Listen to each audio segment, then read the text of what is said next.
The diver who was left to die 100 meters underwater. Extended true story. He was 100 meters below the surface, in complete darkness. No sunlight, no sound, only the crushing pressure of the ocean above him. And in a single moment, everything went silent. His connection to the surface was gone. His oxygen was running out, and no one knew exactly where he was.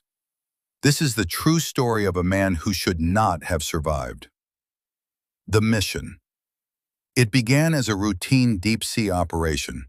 A team of professional saturation divers had been sent to repair a massive underwater structure.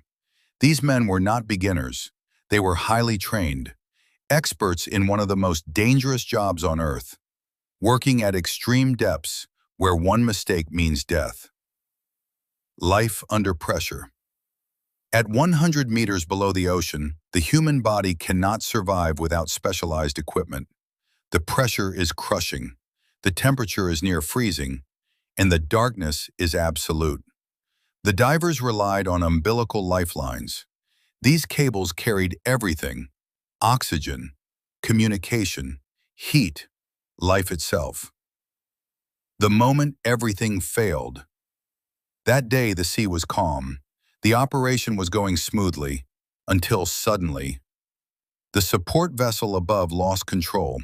A technical failure. The dynamic positioning system shut down.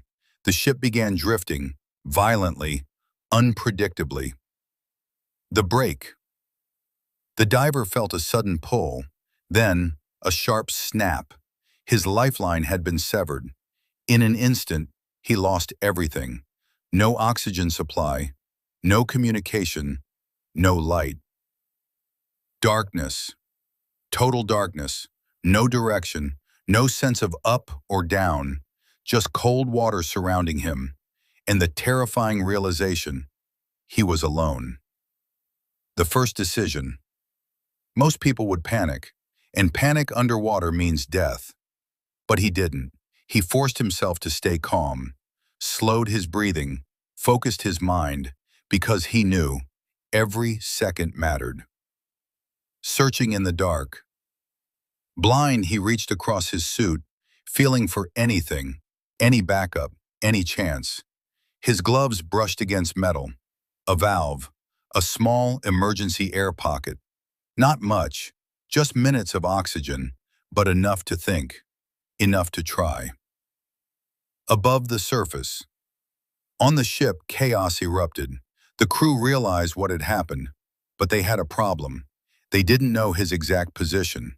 No signal, no voice, nothing. Only a missing diver in the deep ocean. Time is running out. Down below, time felt different. Slow, heavy, every breath harder than the last. His body was weakening, cold seeping into his bones, but he refused to stop. Memories. In the silence, his mind drifted, to his family, to his life above the surface, to everything he might never see again. But instead of giving up, he held on. The search team. Rescue divers were deployed immediately. They descended into darkness, searching blindly, their lights cutting through the water, looking for one thing: a human shape. Impossible survival. Minutes turned into an hour, then longer.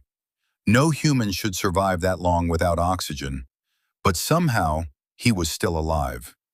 Barely, hanging between life and death. The miracle. Then, a light appeared in the distance, faint, moving. The rescue divers, they saw him, still there, still breathing, still alive. Rescue. They rushed toward him, secured him, restored his air supply, and brought him back to the surface. Every second felt like a lifetime. Back to the world. When he finally reached the surface, he collapsed, weak, frozen, but alive. Aftermath. Doctors were stunned.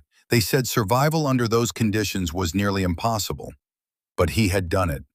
Not because of luck, but because he stayed calm, focused, alive in his mind.